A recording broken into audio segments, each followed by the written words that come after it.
Okay, to start this drawing, you're going to need your ebony pencil, a blending stick, and obviously an eraser handy.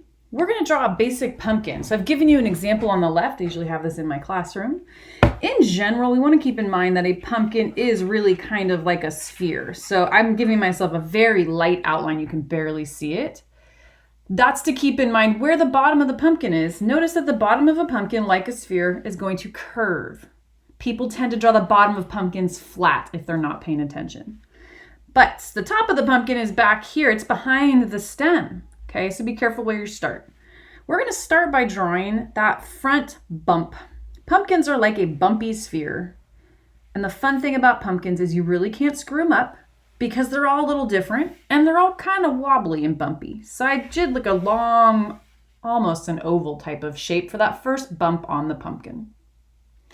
My next bump, I'm going to go ahead and start up here, not on the side down here. It has to be up here near the top of your oval. I'm going to pull it out and around in a curve, but it's going to come down and touch on the side. Notice how I kind of came to the bottom of my sphere line. I did not come down here. No, no, no. Same thing on the left. Up here, not on the side. I'm going to start my curve up. And you can kind of play with your shape a little bit, however you like to make your funky pumpkin, and then come in at the side, not at the bottom. Continue like that to draw more. Notice that the outside bumps start getting a little skinnier. There's less space now, so there's more space here and less space here. That's because we're moving backwards in space. We're getting further away, so the bumps look smaller. And I'm going to come in here, not at the bottom. Now, before I'm done, before I finish this pumpkin, I need to go ahead and give it a stem. So I like to do sort of a curving line up. You can have fun with this. You can make a big twirly top. I'm just going to go with the basic top for you guys. So I did a left curve and a right curve.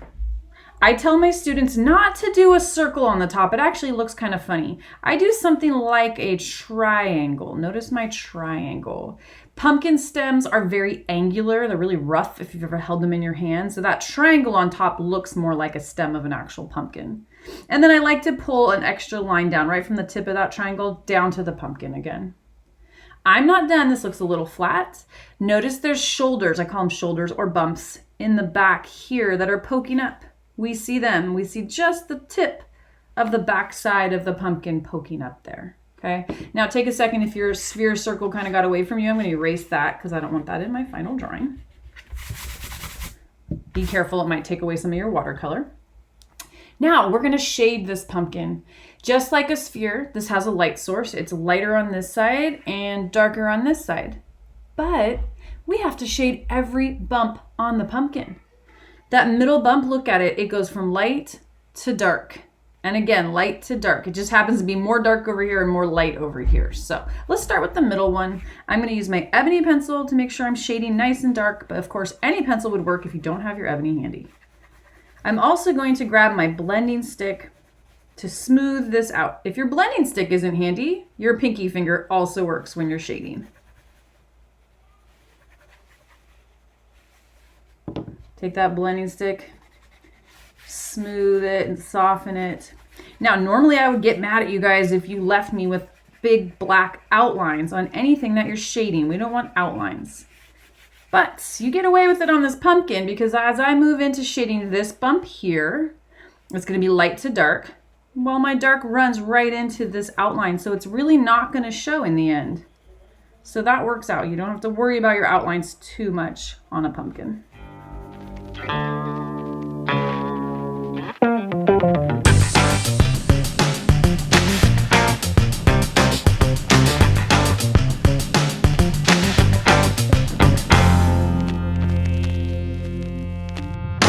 Don't forget that shoulder up here while we're back here. I'm going to give that a little shadow, and I might as well do this one too. Give it a little shading, whatever it looks like to you. Okay, moving across the right of the pumpkin. Again, This is like a sphere, so even though we're shading each bump, I notice that this pumpkin has more dark happening on the right side. So I'm going to get a little heavier with my shading. And it really doesn't have to be perfect. No one's going to know what your pumpkin looked like as long as you shade each bump individually. They will understand and they will see a pumpkin.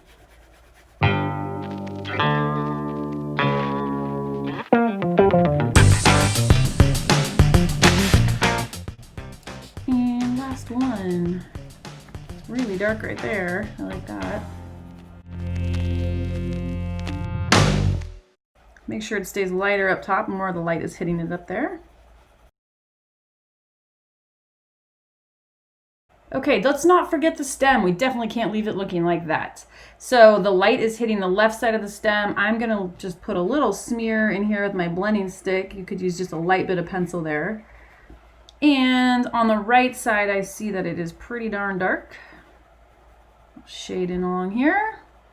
Again, you can shade kind of however you want, but you want a light side and a dark side.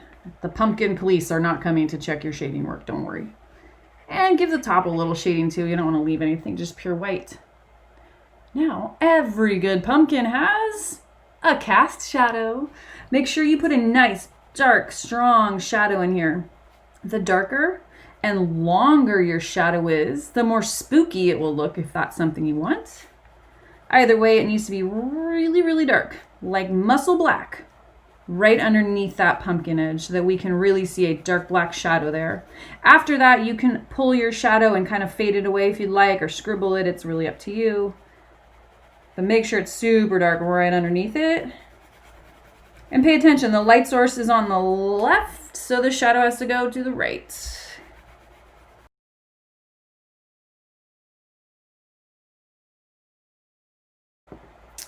If you're feeling festive and you would like to, you can go ahead and turn your pumpkin into a jack-o'-lantern. Give it a little face if you would like. That little ceramic pumpkin that I used for this shading project has a face on one side. I'm gonna go ahead and draw that. You could make up your face right now if you'd like to, or you can even just skip this step.